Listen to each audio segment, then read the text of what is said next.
So I'm reading an article by one of my academic colleagues in Holocaust studies.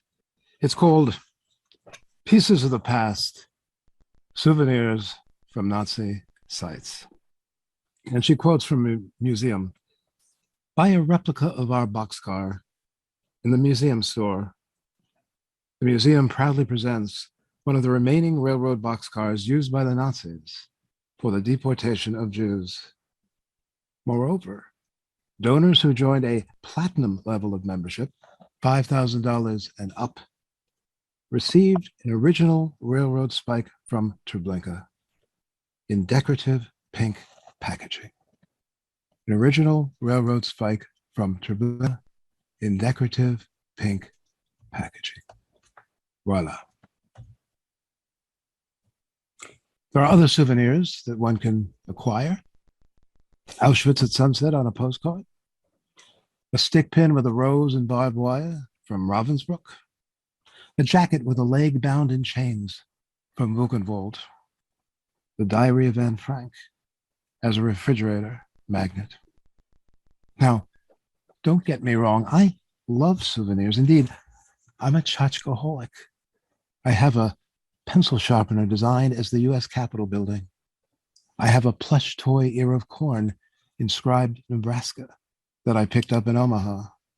I collect miniatures of iconic buildings and monuments with those little thermometers attached. So I have the Empire State Building, Washington Monument, Eiffel Tower, Big Ben. Once returning from Europe, I was stopped at Amsterdam Airport. Apparently, security picked up the Eiffel Tower in my backpack. So I opened the back, looked around, and the inspector took out both the Eiffel Tower and Big Ben and said, looking at the Eiffel Tower, that, what is this?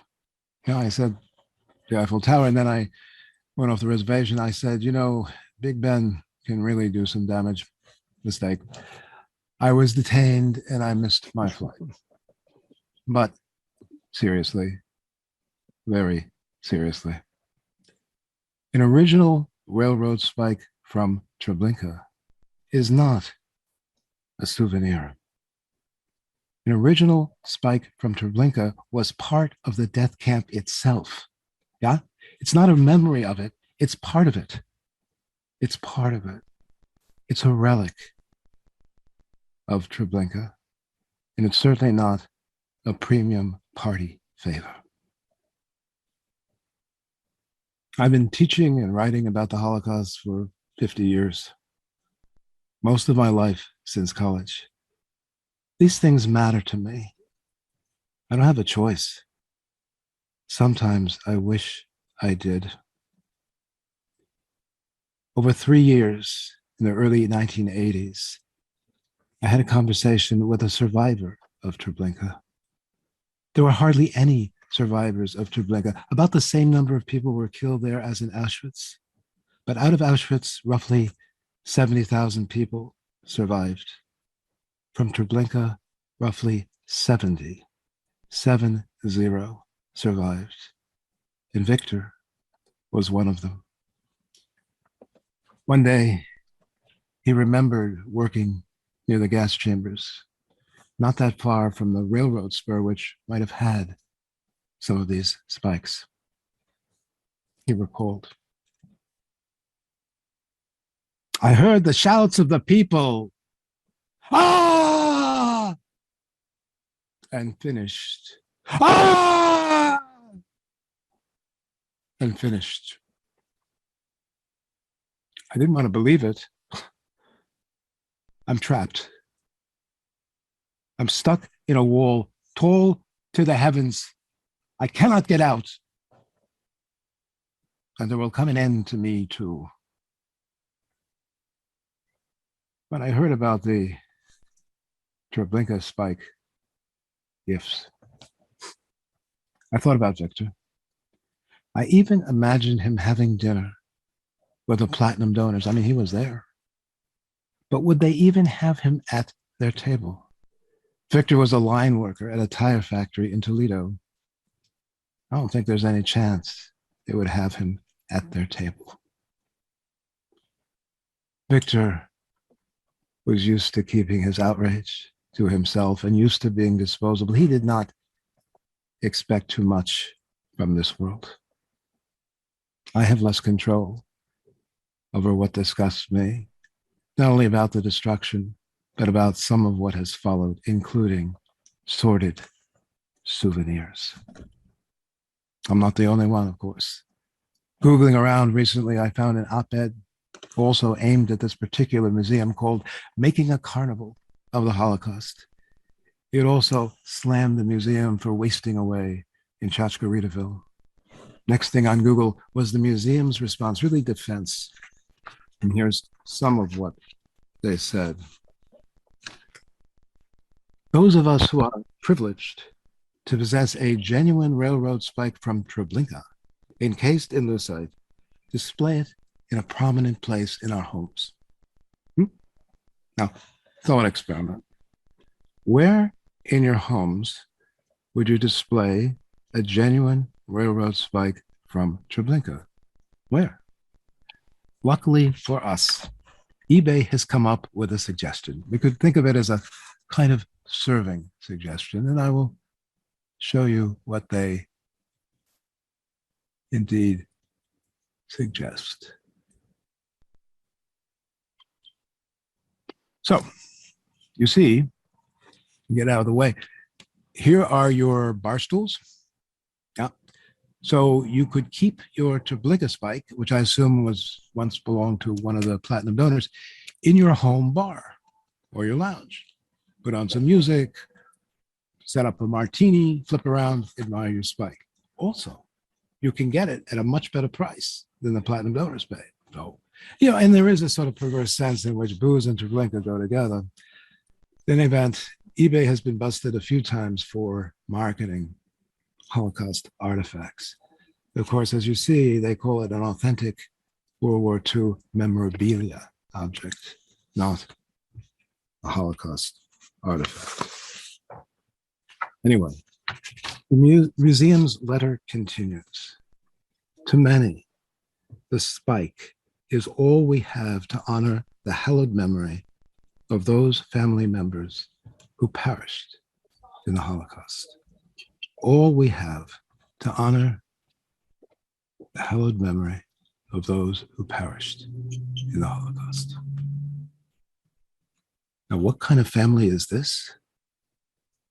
The killer's spike is all you have to honor the memory of parents, of children, of husbands, of wives, of grandparents, of uncles, of aunts, of kids, of cousins, of nieces, of nephews, of friends, of neighbors, of a town, of a life, of a world murdered in the Holocaust? Only the killer spikes? The museum was shamed. I shamed them too. And I don't take it back. I shame them not only for the spikes, but for the bullshit. Still, it's not easy to be this disgusted. It's not easy to be this angry. It's fun for what, maybe 15 seconds, maybe less. And I've learned changes nothing. So I decided I wanted to find out more. Well, to be fair, I'm not sure. But I did want to understand better what went into all of this. What went into all of this? So I contacted the museum. I didn't say why. I didn't want to scare them away. I didn't mention the spike, but I really wasn't intending entrapment. I really just wanted to understand more. It happens that I performed a play of mine at the same museum some years earlier, and by then, relatively well known in Holocaust studies. So I figured they'd get back to me. Well, they didn't get back to me. So I got back to Google, and I discovered two interesting things. First, the museum decided to honor Steven Spielberg with one of the spikes for Schindler's List. And they were obviously proud of it. They flew out to LA and delivered it to him personally. But here's what's really interesting. I also learned that the museum director and founder was himself a Holocaust survivor. Now, he was never in Treblinka or any other camp. He got out of Germany in the 30s. Still, he would have known what all survivors know, which is the destruction of a world. Agi Rubin, the survivor with whom I was closest over all of these years, once said, "The life I was made to live is gone. I'm alive in another life."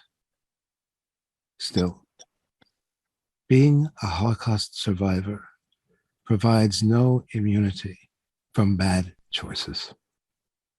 I've known many survivors over these years who were the saints or near saints of popular imagination.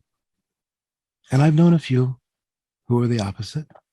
And most of the survivors I've known were a mix of everything, just like most of us. Surviving the Holocaust was not a meritocracy. Nevertheless, the fact that a survivor oversaw the distribution of these spikes to uber celebrities and mega donors does make all of this more challenging, more complicated, and more interesting. What was he thinking? How did this make it how was this okay or okay enough? Turns out the museum director is no longer alive. So I have to imagine what he might have said, and more particularly, what he might have said to someone like me. And this is what I imagine.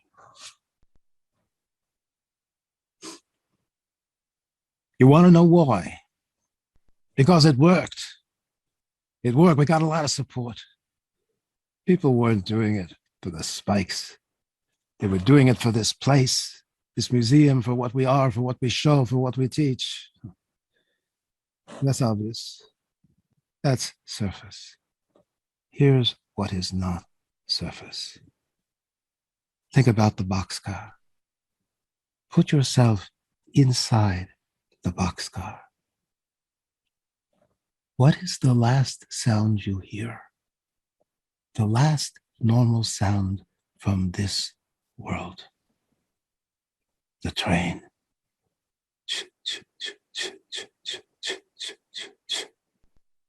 Last sound from this world.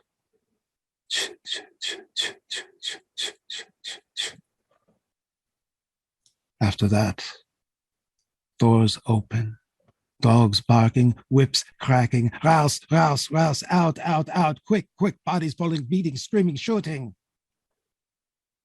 The sounds of another world, sounds of hell, sounds of a death planet, a dead planet. Sorted?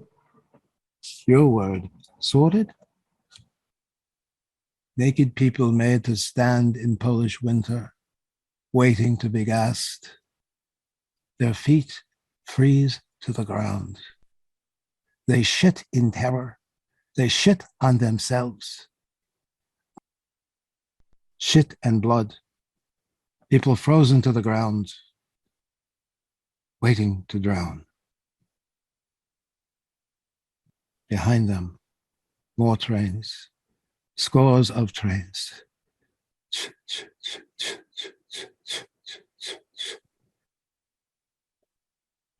The last thing?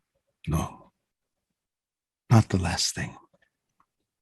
The last thing was a curtain the Germans pillaged from a synagogue, which used to cover an ark containing Torah scrolls.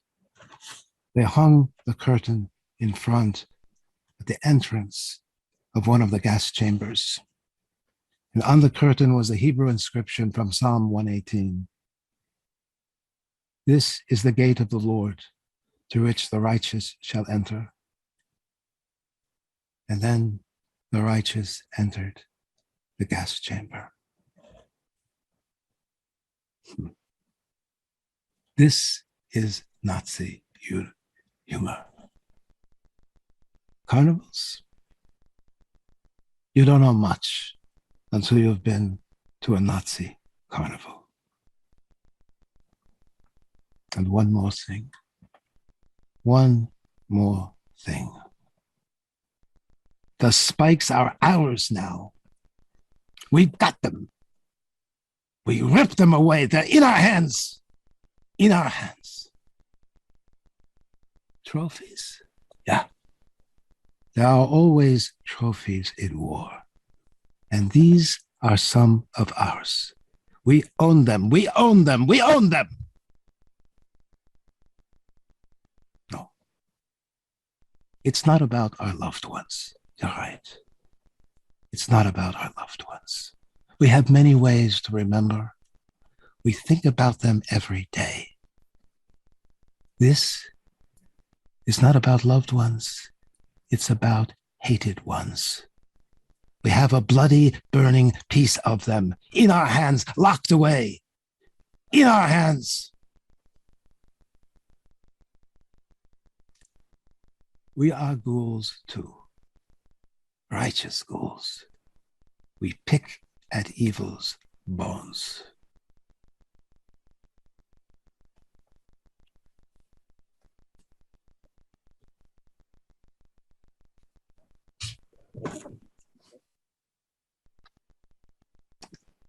The museum director exists only in my imagination, and now perhaps in yours. It doesn't matter whether you agree with him. I don't, not even close, even though I gave him the best arguments I could devise. Still, the exercise showed me some things I would not have seen, not in him, but in myself. The Soviet army arrived at the site of Treblinka in August 1944. And this is what they saw. As you see, the fence is now bare, but at the time it was covered with foliage to prevent people from seeing inside the camp. It didn't matter. The stench of death was smelled from miles away. Polish villagers saw full trains going in, empty trains coming out. And you'll see the railroad spur has ties mostly missing. But there may be some spikes lying around.